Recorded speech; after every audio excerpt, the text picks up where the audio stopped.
of Haiti. This is Democracy Now!, democracynow.org, The War and Peace Report. I'm Amy Goodman. President Obama proposed a record $3.8 trillion budget for 2011 on Monday. The budget would boost war spending while trimming domestic expenditures. As part of the budget proposal, the Obama administration is asking Congress to increase spending on the U.S. nuclear arsenal by more than $7 billion over the next 5 years. Obama is seeking the extra money despite a pledge to cut the U.S. arsenal and seek a nuclear weapons-free world. The Obama administration argues the boost in spending is needed to ensure that U.S. warheads remain secure and work as designed as the arsenal shrinks and ages. Part of the proposal includes large funding increases for a new plutonium production facility in Los Alamos, New Mexico. We go now to New Mexico to speak with Jay Coughlin. He's the executive director of Nuclear Watch of New Mexico. He's joining us from the state capitol building in Santa Fe. Jay, welcome to Democracy Now! Respond to the budget and to the president's policies on nuclear weapons. Where to begin? As you know, on April 5th last year, President Obama made a historic speech in Prague dedicating this country to the long-term national security goal of abolishing nuclear weapons. Well, the budget that was released just yesterday is a big, big step backwards. Just this coming year, it's raising the nuclear weapons budget for the Department of Energy 10%. But most particularly, it's quadrupling in some cases the funding for new production facilities. I wanted to read for you a quote from Vice President Joe Biden, who penned an op-ed in the Wall Street Journal Friday called The President's Nuclear Vision. In it, Biden writes, "For as long as nuclear weapons are required to defend our country and our allies, we will maintain a safe, secure, and effective nuclear arsenal. The President's Prague vision is central to this administration's efforts to protect the American people, and that is why we are increasing investments in our nuclear arsenal and infrastructure in this year's budget and beyond." Vice President Biden went on to write, quote, "No nation can secure itself by disarming unilaterally. But as long as nuclear weapons exist, all nations remain ever on the brink of destruction." As President Obama said in Prague, he said, "We cannot succeed in this endeavor alone, but we can lead it, we can start it." Your response, Jay Coughlin? Well, of course, we cannot disarm unilaterally. I myself would not want to do that. But what's essentially happening is that the Democrats, that is to say Biden and Obama, are basically being rolled by the 7 to 8 Republicans in the Senate that are needed for treaty ratifications. We have a new bilateral arms control treaty with Russia on deck and a long sought-for comprehensive test ban treaty. The labs themselves, the nuclear weapons laboratories, that being Los Alamos near me right now, also Sandia just south of me in Albuquerque, and Lawrence Livermore in California.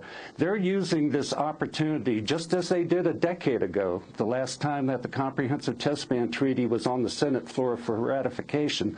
They're using this opportunity to extract more taxpayer funding for their weapons programs, and they are not going to let go of eventually producing new design weapons in the future. All 40 Republican senators, as well as Joseph Lieberman, implied in a letter to Obama last month that they would block ratification of the new treaty with Russia unless he funds a, quote, modern warhead and new facilities at the Los Alamos National Lab, where you're near right now in New Mexico, and the Y-12 plant in Oak Ridge, Tennessee. Jay. You're absolutely right. They're playing muscle, and they're rolling Obama and Biden. The Democrats are now surrendering. The executive administration is now surrendering to that demand. Of course, at the time, a month ago, as you said, it was 40 Republicans that wrote to Obama, essentially demanding a modern warhead and modernization. Now, of course, it's 41 Republicans plus Lieberman. Now, I got to have some sympathy for the administration. They're truly between a rock and a hard place. And we're just 3 months out from a review conference for the cornerstone of the global nonproliferation regime, that being the Nonproliferation Treaty, that's going to begin on May 3rd. And within the framework of this treaty, first signed in 1970 by the U.S. and the other weapons powers, first of all, there's a pledge to eventually disarm. But how is the U.S. now going to walk in with a straight face, walk into the UN, and claim that it's leading towards a world free of nuclear weapons, when in fact we are starting up a plutonium facility in Los Alamos, a uranium facility in Tennessee, but also a major new production plant in Kansas City for all of the non-nuclear components that go into a weapon. So basically, the U.S. is revitalizing its nuclear weapons production base. And again, the laboratories, mark my words, and as the Republicans already wrote, they're calling for or attempting to demand a, quote, modern warhead that means new designs. It's interesting talking to you, Jay Coughlin, in the Capitol in Santa Fe, New Mexico. New Mexico, if it were to secede from the United States, would be the third largest nuclear power. Is that right? The United States, Russia, and New Mexico. That, of course, the numbers of warheads are highly classified, as they should be. But yes, it's believed that just a few miles east of the runways of the Albuquerque International Airport, there is indeed a repository that has up to perhaps 3,000 warheads. I wanted to ask how nuclear power fits into the story. President Obama's budget also proposes a tripling of federal loan guarantees to help private companies build new nuclear power plants. You know, they haven't been built in decades here in this country because of the anti-nuclear movement. The administration's asking to approve $54 billion in loan guarantees, up from $18 billion. Last week, President Obama promoted nuclear energy in his State of the Union address.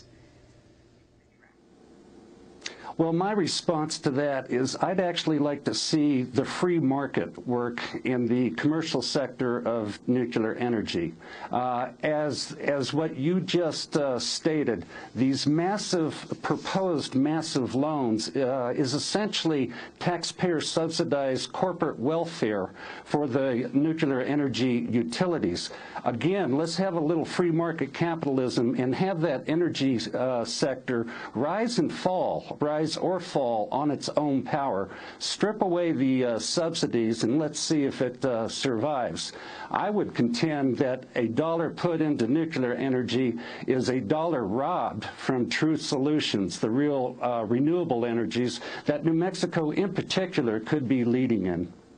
Finally, the Nobel Committee cited President Obama's pledge to abolish nuclear weapons as one of the reasons they gave him the Peace Prize last year.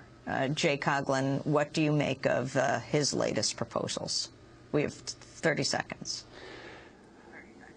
I still hope that Mr. Obama can genuinely win that award. He's taking major steps backwards. He's going to have to show some guts. He needs to show some principle.